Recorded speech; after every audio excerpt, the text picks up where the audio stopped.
the whole thing about innovation is that it's actually totally rooted in structure. And being able to develop a culture of innovation is all about having a system in place for innovation, which sounds counterintuitive, right? But the focus is around the core capabilities that you have, the core value creating activities, but those need to be integrated with the structure you create to contain them, right? So those core capabilities, the value creating activities, need to be put into a system that allows for that fluidity. So those two kind of forces working against each other, or more so with each other in the business, is what allows you to create that, to be able to shift on a dime but not lose focus.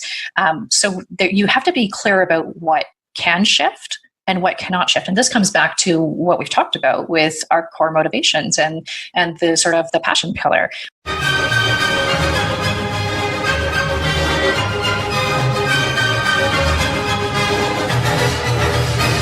So you're a smart business committed to innovation, to service and to modern marketing.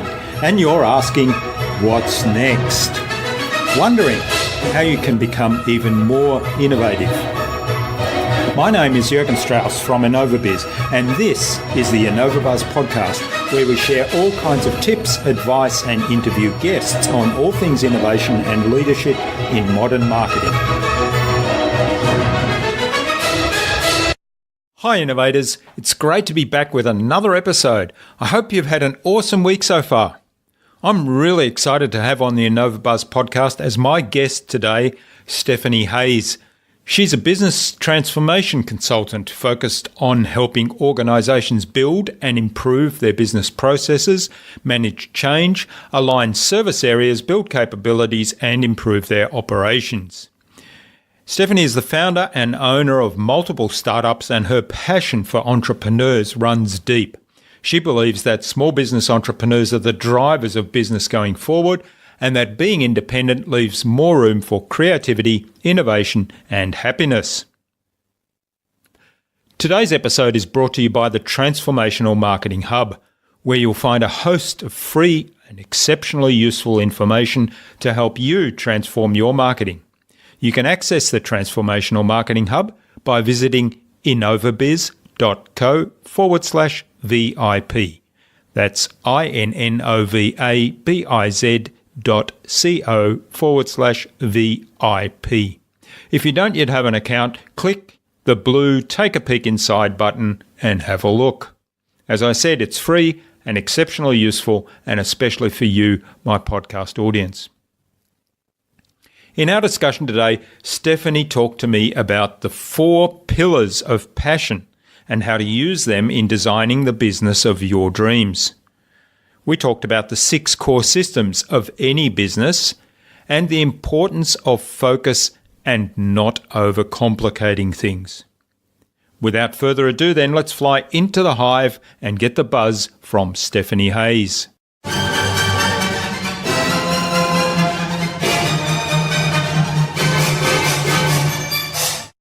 Hi, I'm your host, Jürgen Strauss from InnovaBuzz, and I'm really excited to welcome to the InnovaBuzz podcast today from Vancouver. Actually, she's in Seattle, she was telling me, in Canada, Stephanie Hayes, who's a business consultant, a business transformation consultant focused on helping organizations build and improve their business processes and manage change and align service areas, build their capabilities, grow their business, and improve their operations. So welcome to the InnovaBuzz podcast, Stephanie. It's a privilege to have you as a guest. Thanks so much, Jürgen. It's a privilege to be here. Terry Trespicia, who we had on episode 152 of the InnovaBuzz podcast, suggested that we interview you. So big hello to Terry. Thanks so much, Terry. I appreciate the recommendation.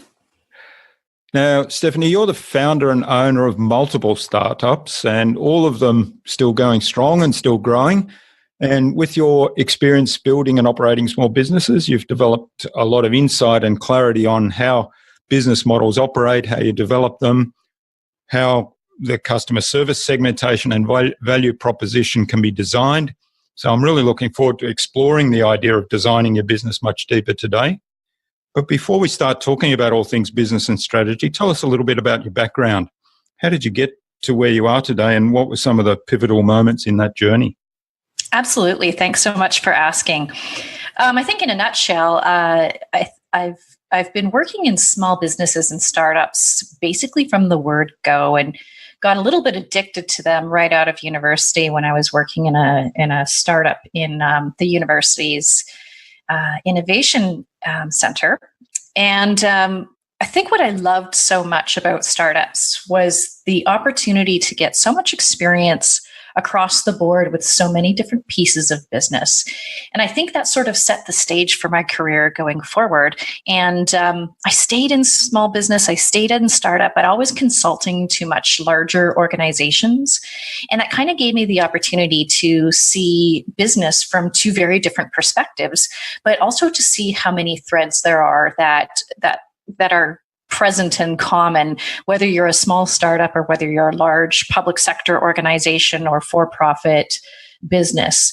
And so throughout the last 23 years, I've had the opportunity to work in a consulting capacity in a number of consulting businesses, and eventually starting up my own, where we were selling services into large organizations, but still having to build the business ourselves. So those two separate perspectives were really, really interesting.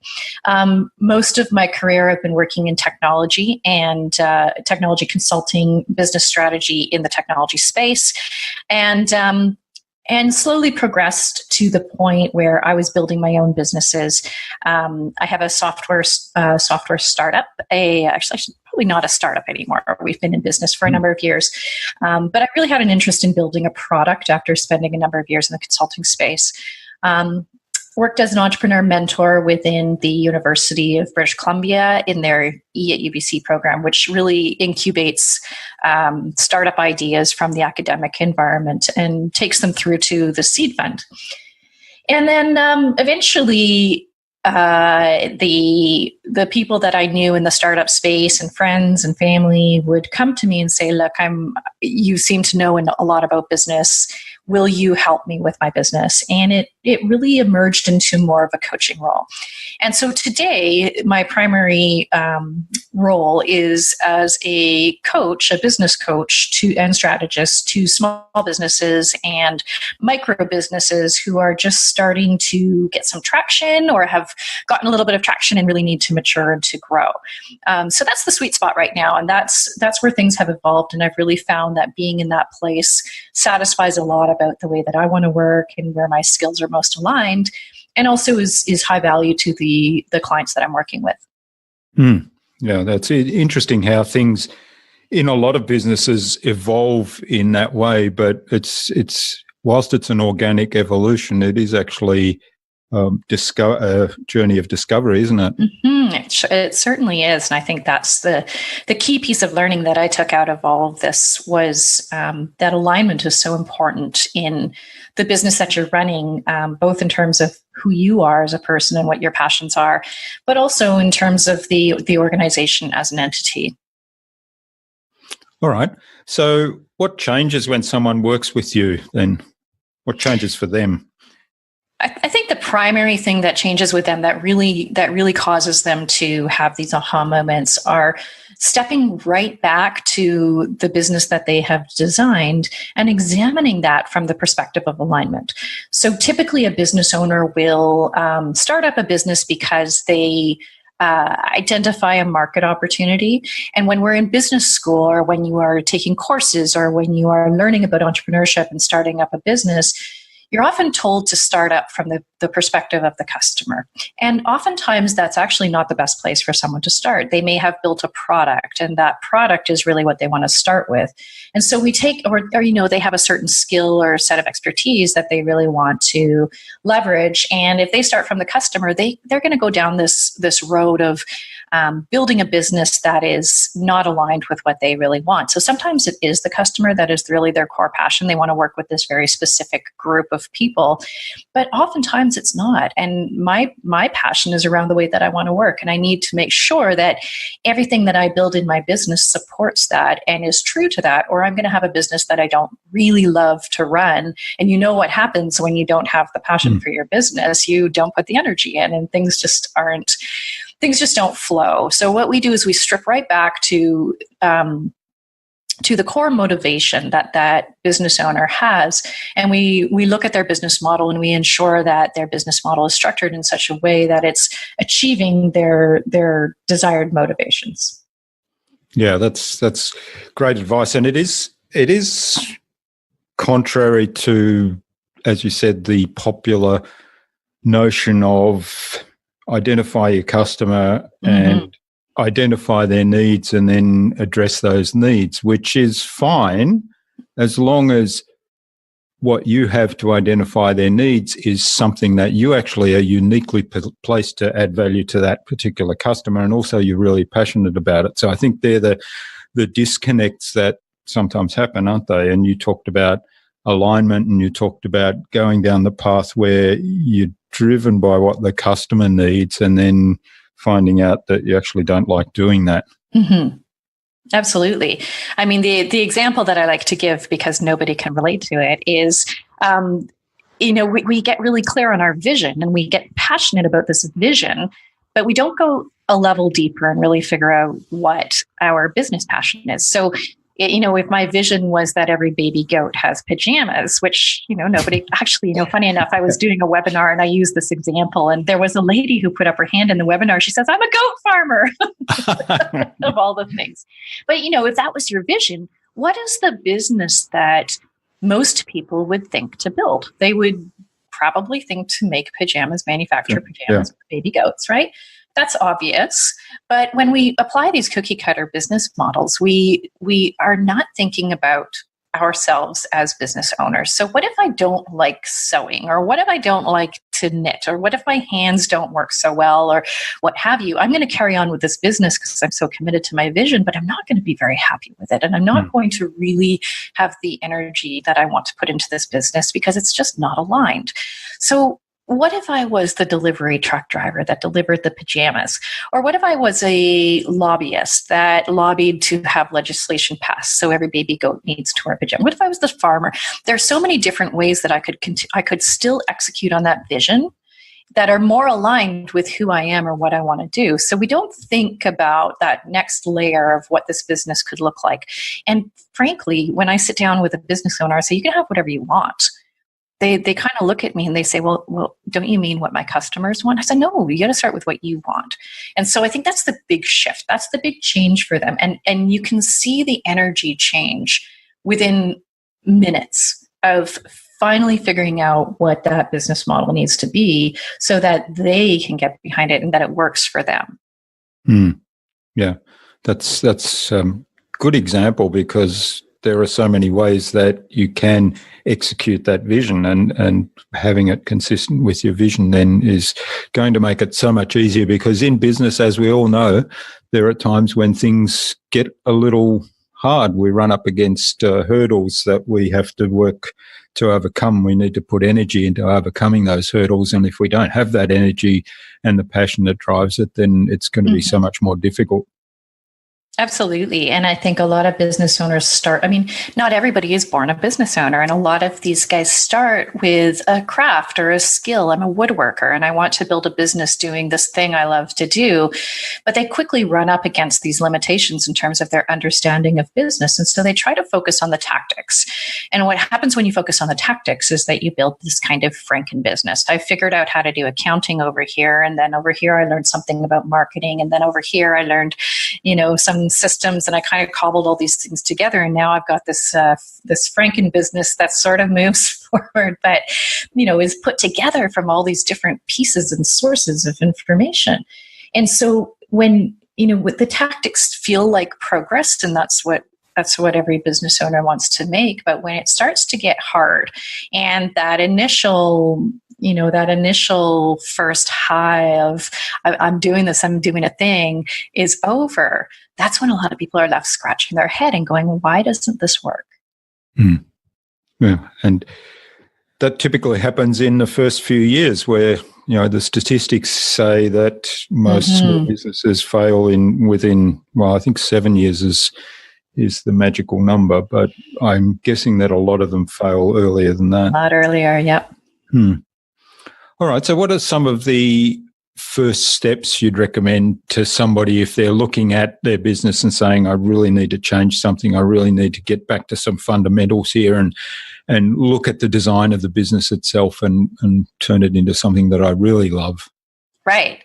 And so there's a framework that I've created called the 4 Pillars of Passion. And to be honest, it was a bit tongue-in-cheek to begin with because, I rail against the there's a lot of literature and there are a lot of sort of sparkly people out there telling business owners, just find your passion and you'll be good. Yeah. And it's, no, actually, a passion is not a hobby, right? And when you try to make a business out of your hobby, it typically fails miserably because the business fails and then you hate it. You hate your hobby, right? So going that next level deeper, there are 4 pillars of passion in business. And really, this is what it boils down to. I'm either passionate about the particular customer or niche that I am trying to serve, or I'm very passionate about a particular product or service offering that I've created, that I've dreamed up, and this is the thing that I want to deliver. Or I'm passionate about a particular skill set that I have, that I'm a connector, or I am a human rights lawyer, or something like that. And I know that's what I want to be doing.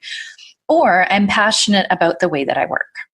So one of these 4 pillars is going to be your pillar.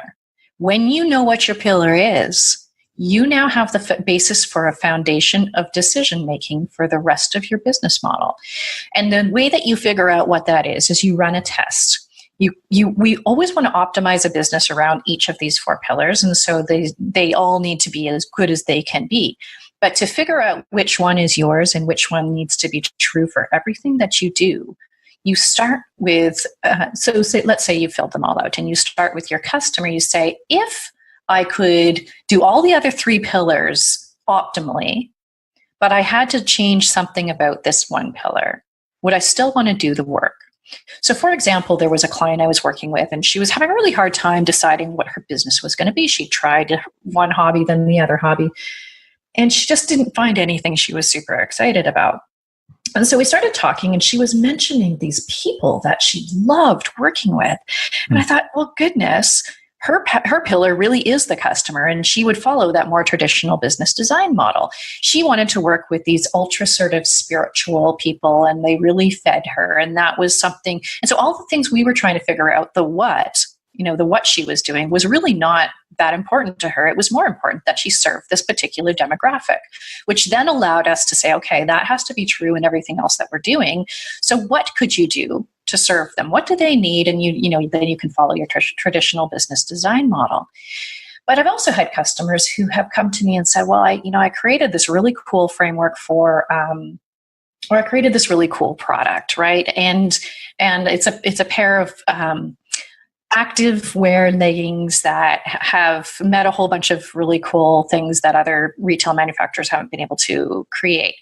So that was her core pillar. And so we worked backwards from there and we said, okay, who would want this and who is it for? My pillar is the way that I want to work. I know that I don't like projects and deliverables and deadlines. I'm just so much more in my flow when I am analyzing and I'm strategic and I'm able to speak and talk on the fly. And so I know that that's true because I would sacrifice all the other things being perfect in order for that to remain true.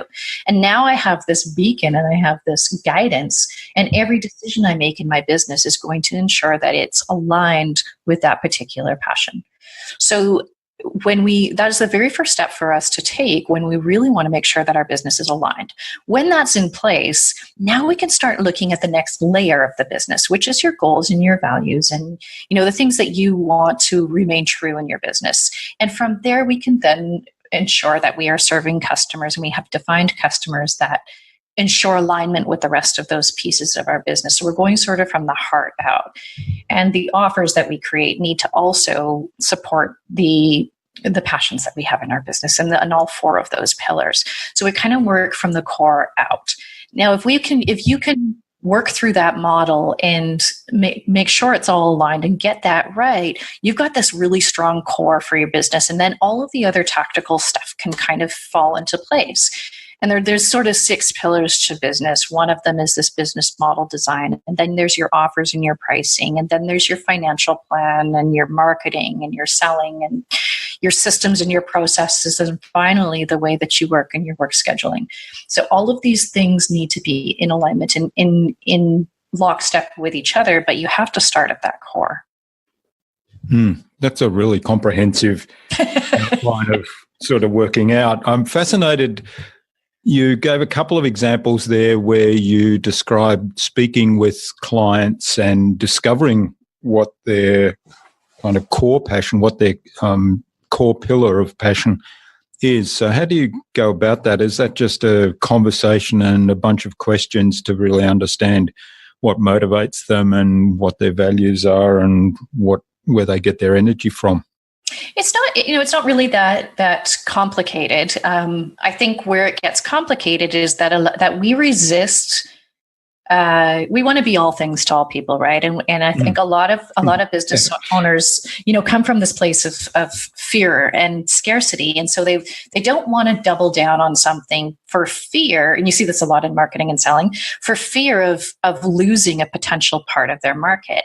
So that is more the challenge, is getting people to commit to a pillar. It doesn't mean that we ignore the rest of your pillars. It just means we know which one has to be pivotal first, and then we build out from there. So we want to make an optimized business. We want to make a business that is entirely designed for exactly what you want.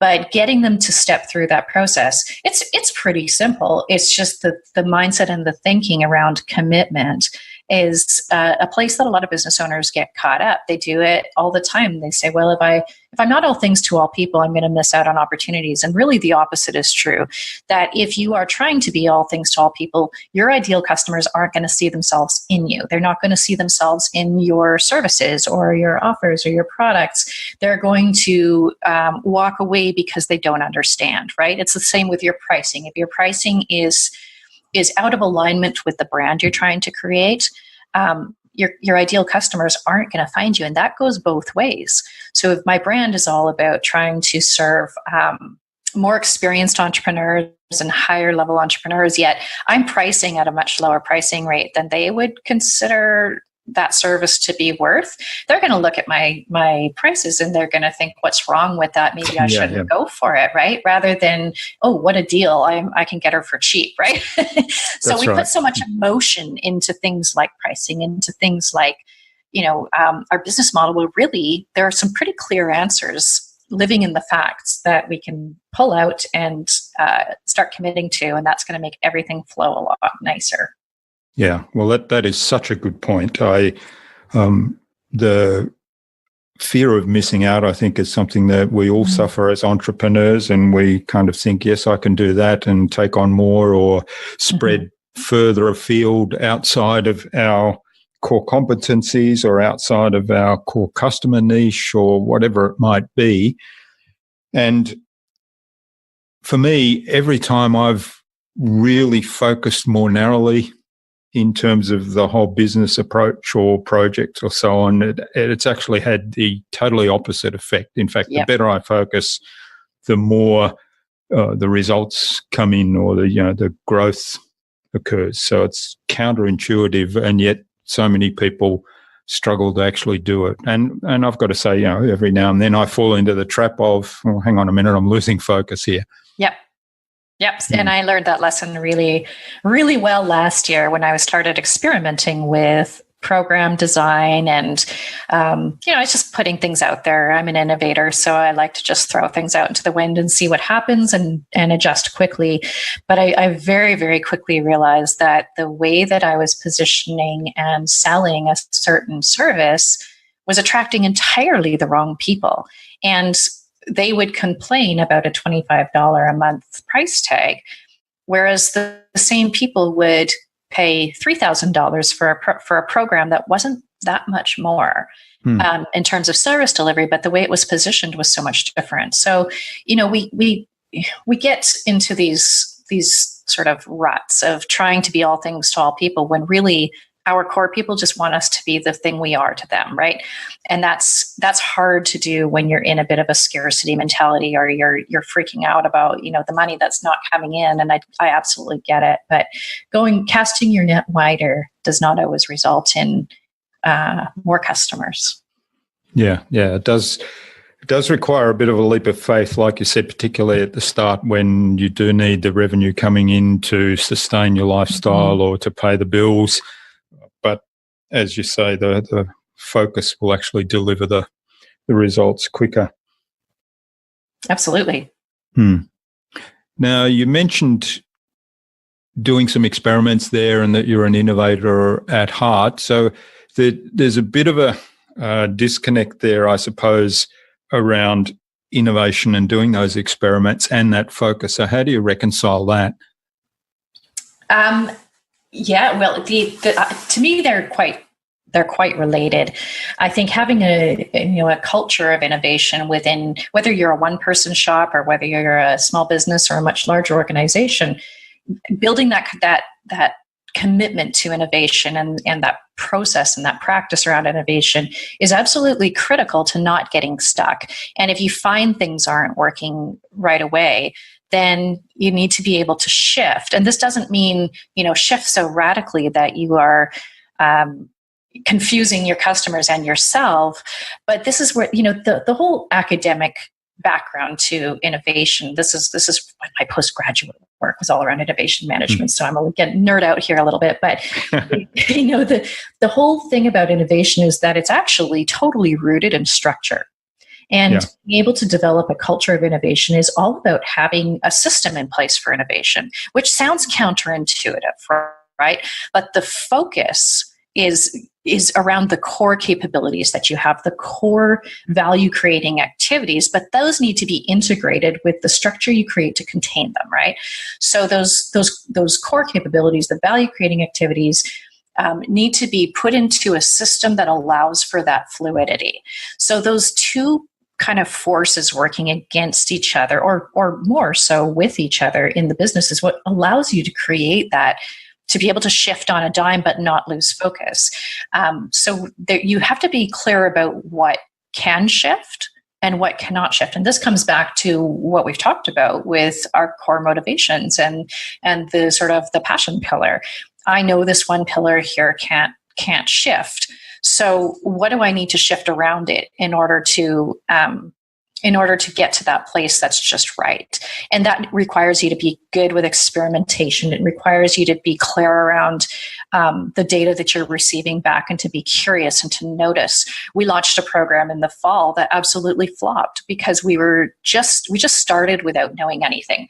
We knew that we were going into it to launch and learn, and that we were ready to fail fast if that wasn't going to be a thing, and it wasn't. And so then we turned around and I launched a new program right away, doing things differently and with the information that I'd learned, and it filled right away. So this is a constant. We are never going to be in a place as business owners, as entrepreneurs, where everything just sits in homeostasis. If you are in a declining business that is on its way out, right? So if you are not okay with change and with fluidity and this sort of dynamic environment, you're probably not cut out to be an entrepreneur, right? This stuff is just constant change, and it is constant learning, and you should build the systems into your business to be able to capture and pivot with the data that comes in from your customers, from your delivery, from every different place in your business that you can capture data. And that's what I've tried to do in the foundation that I've built for business owners, is to be able to give them the tools where they can always be looking at data about their business from qualitative as well as quantitative sources. Yeah, there's so much I love about that. So I like you opened up with innovation is totally rooted in structure and having a process for innovation. I remember back in the corporate world, back in the early days when I was on a small project team in a large corporation, and we came up with a process for research and development of new products, and all the research people threw up their hands and said, "This, you can't structure this in a process. This is creativity. We need to have the freedom to think and create and come up with the ideas.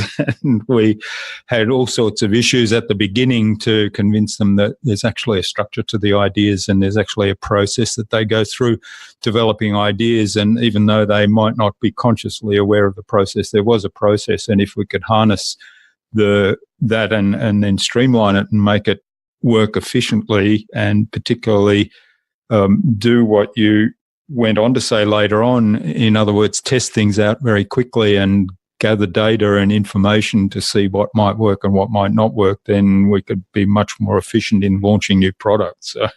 And we actually succeeded in getting that through, but that was a huge learning for me at the time, in that to me it was intuitive that everything is actually a process that we do, even though there's lots of things we do completely unconsciously. They just happen, like we breathe, but there is a process to breathing. Our heart beats, but there's a process to that. And if you understand the process, then you can actually influence those things a little bit. Absolutely. You're speaking my language. I'm loving this. But there's a thing, actually, Terry and I were talking about this the other day, but one of the foundations that I stand on is that structure actually equals freedom, right? It actually gives you the freedom and the creativity. And I work with a lot of creative entrepreneurs who are, not the flamboyant, not the extroverted. They really value their creative process.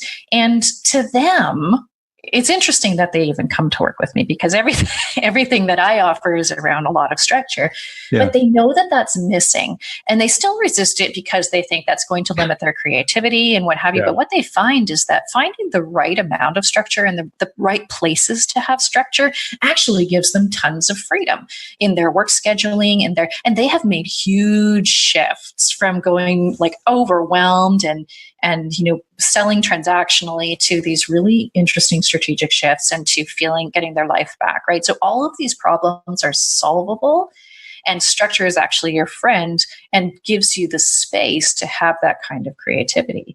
So I'm a huge fan of systems actually being the foundation behind creation.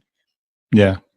I can hear that, and I can see that in all the material that you've put out there. Now, you mentioned earlier about the 6 pillars for business, and you talked about what they were, and I'd like to explore that a little bit more. So could you just list those for us again, and then talk a little bit about the systems that underpin those pillars? Because as you mentioned, you're a huge fan of systems, and I think within those pillars to the business, there's a lot of systems that, as you say, can actually give you freedom within the business. And a lot of people, I find, resist putting those or documenting those systems in place. They have systems because, like I said, everything actually is a process, but it's not documented. And so if they hand off an activity to somebody else, it doesn't get done in the same way, and then things fall off the rails.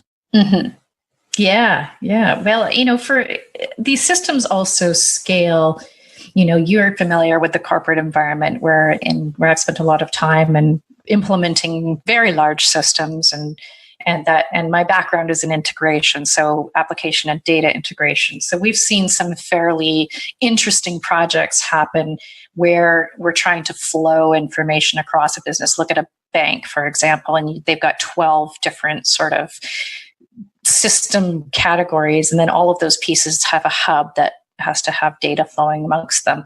Very, very difficult project. But when you boil that down to a small or a micro business, it becomes a little bit easier from a scope perspective to create some harmony within all of those systems. But the 6 pillars that I've built systems around are the business model design, first of all. That's where we start.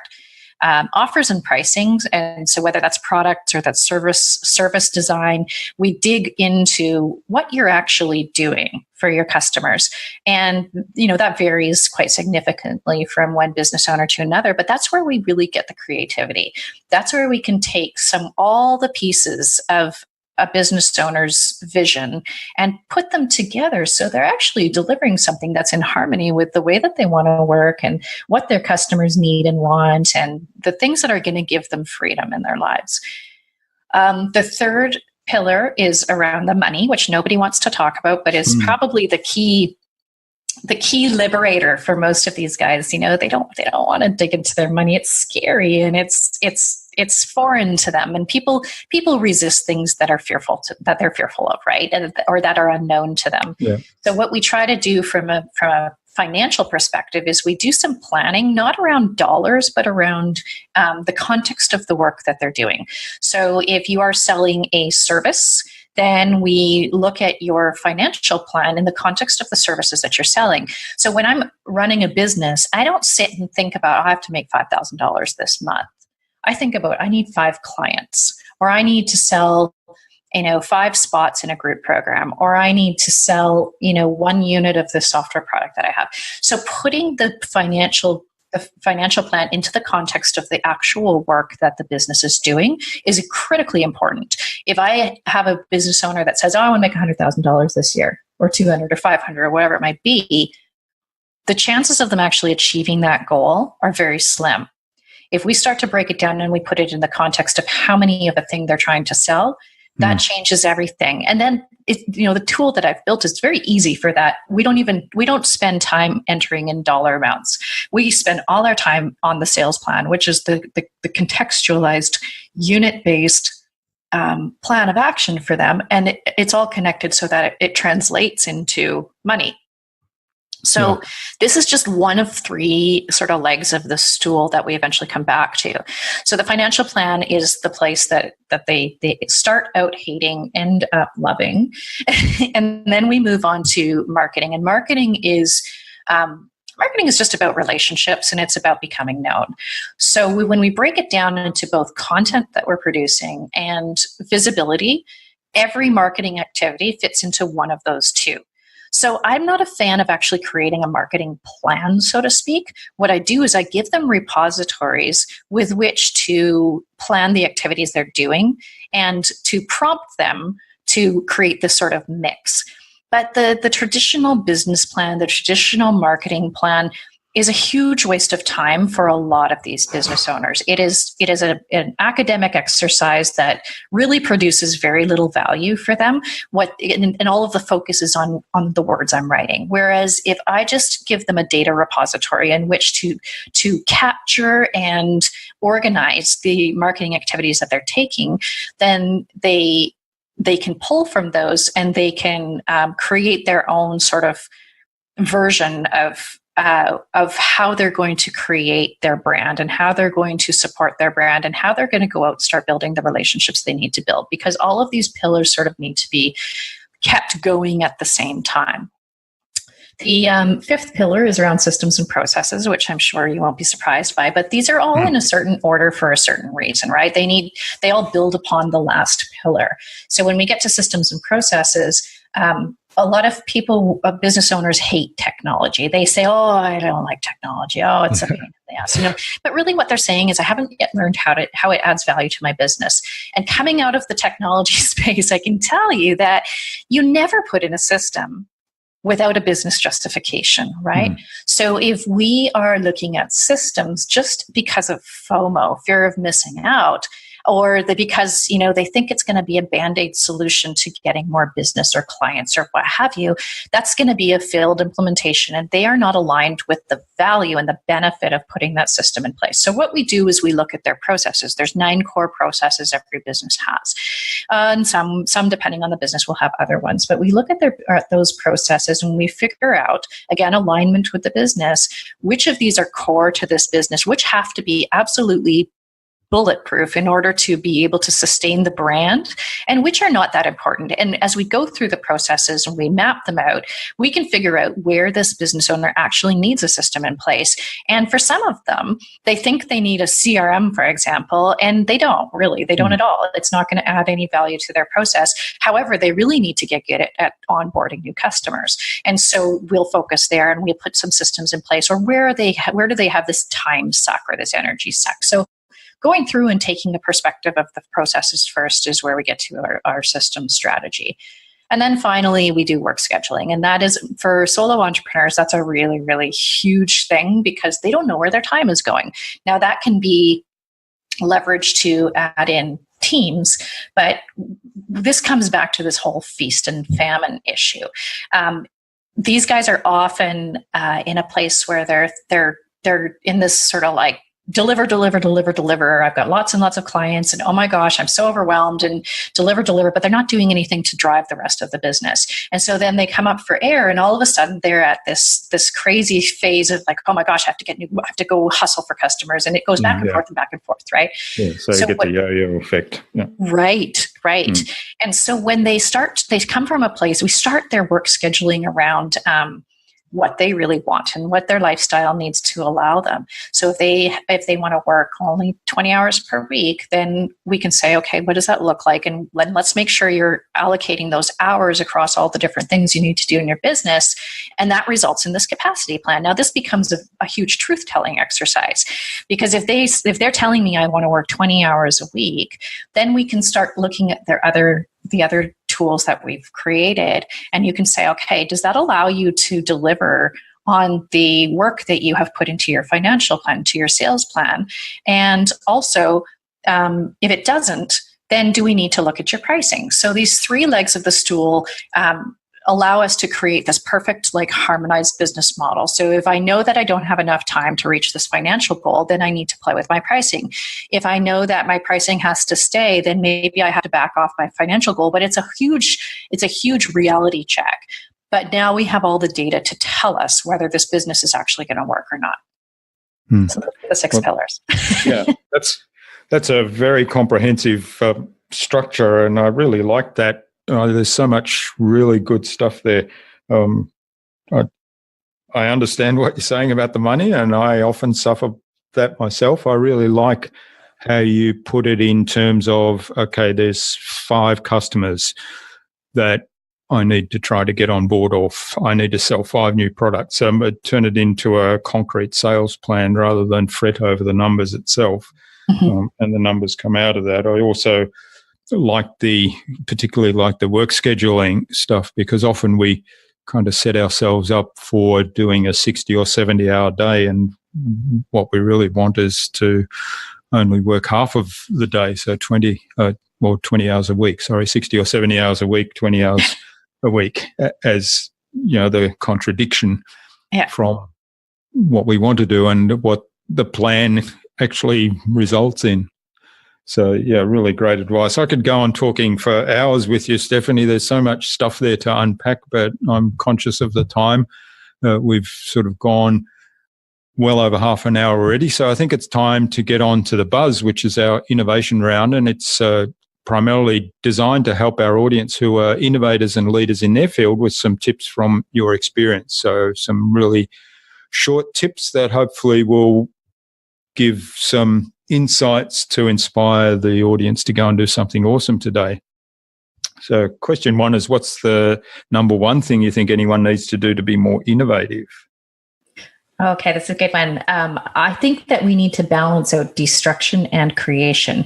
So we never want to, we don't seem to want to kill our darlings, but we need to build failure into our core processes and sort of break down that fear that prevents you from being curious. Yeah, that's great advice. Yeah, I'm certainly one that is guilty of hanging on to my little babies, even though that it was time to let go of them or throw them over the cliff because they weren't working. So, yeah, great advice. What's the best thing you've done to develop new ideas or new products? I would say real-time product development. So whether it's in my coaching practice or whether it's in the software business, we developed our products in real time while working with customers. And that has been absolutely invaluable to fast tracking the whole product development life cycle and ensuring that what we're focusing on development around is validated. So that means working with customers and getting them involved very early in the development phase. Absolutely. All right. Do you have a resource that you use most often? Oh my goodness.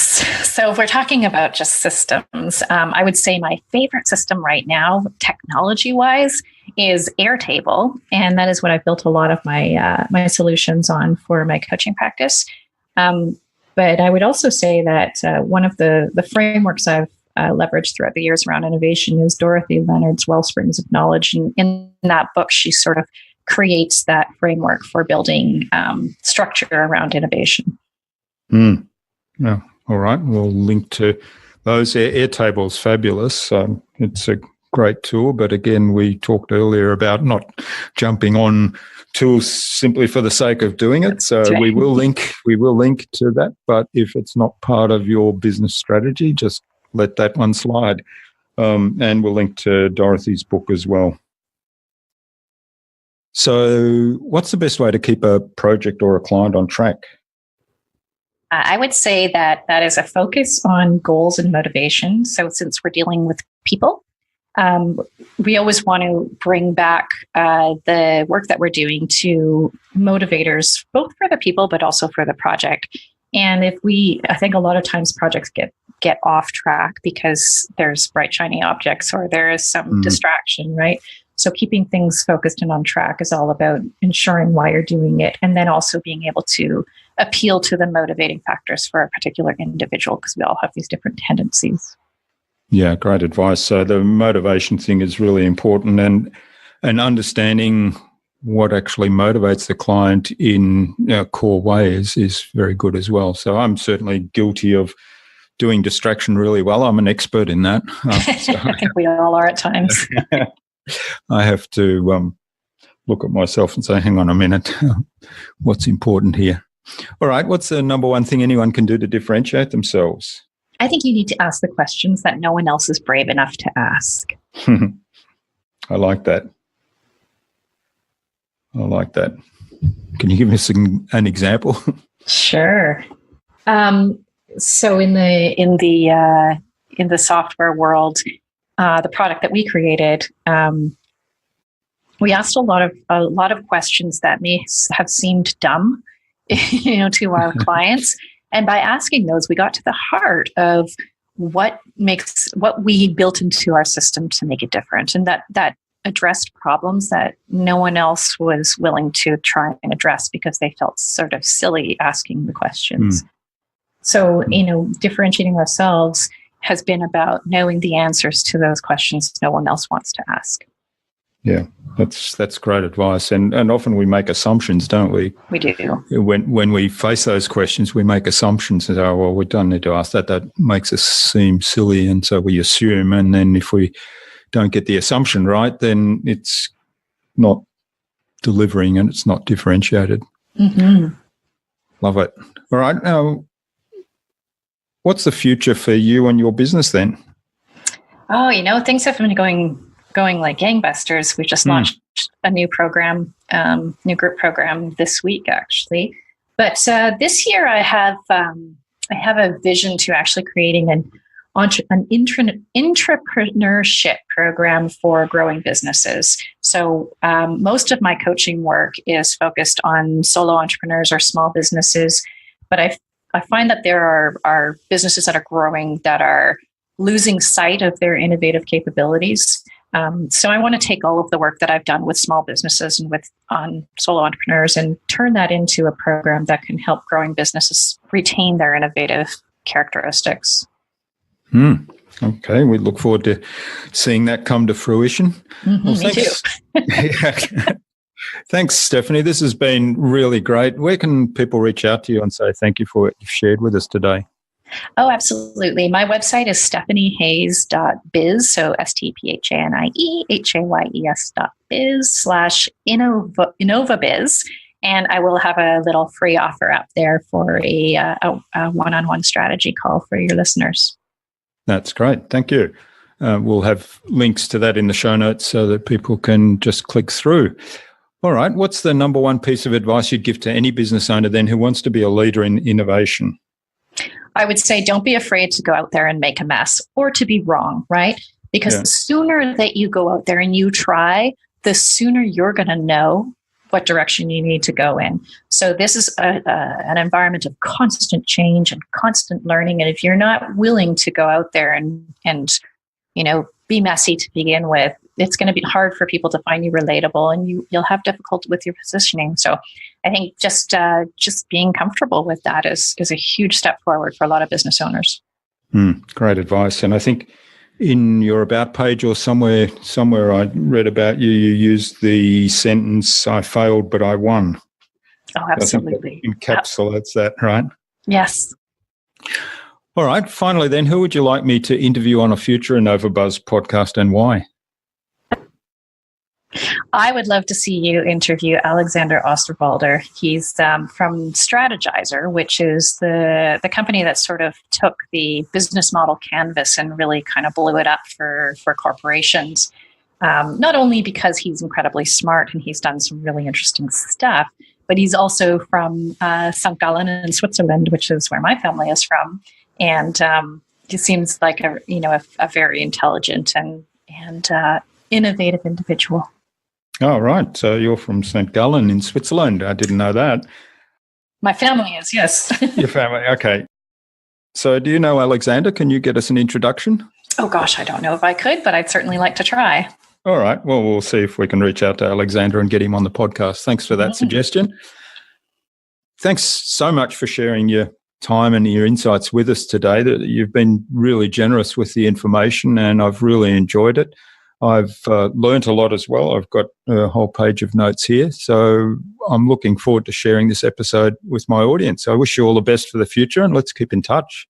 Thanks so much, Jürgen. I appreciate you having me on.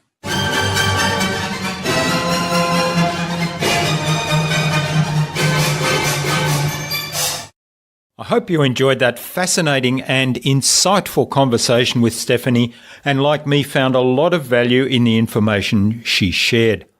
There are so many valuable tips and lessons in the interview. Some of the highlights for me were her 4 pillars of passion and building alignment with your core business vision. Marketing is about relationships and becoming known, so don't overcomplicate it. And then innovation is totally rooted in structure. I'd love to know what you took away from Stephanie's episode.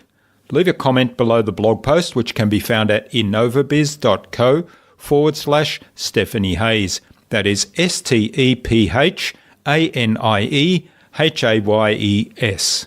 All lowercase, all one word, innovabiz.co/Stephanie Hayes. You'll also find contact information for getting in touch with Stephanie there, as well as links to her website, her free consultation offer, and the other resources we spoke about in the conversation. Stephanie suggested we interview Alexander Osterwalder, co-founder of Strategizer and inventor of the business model Canvas, on a future InnovaBuzz podcast. So Alexander, keep an eye on your inbox for an invitation from us to the podcast, courtesy of Stephanie Hayes. Remember to visit innovabiz.co/VIP to access the Transformational Marketing Hub and all its free and exceptionally useful information to help you transform your marketing. Stay connected. Head on over to iTunes or Stitcher or Pocket Casts and subscribe to the InnovaBuzz podcast so you make sure you'll never miss another episode. We'd also love you to leave us a review, because what you think matters. Take some of the ideas you've heard today and apply them in your business. Any thoughts, ideas, suggestions or questions, share them in the comments below the blog post. And remember, if you want to get better marketing results than you ever have, join our fantastic LinkedIn community at the Transformational Marketing Academy. All you have to do is go to innovabiz.co/TMAC. It's free to join. Hope to see you there soon. Until next time, I'm Jürgen Strauss from InnovaBiz. Remember to be awesome and keep innovating.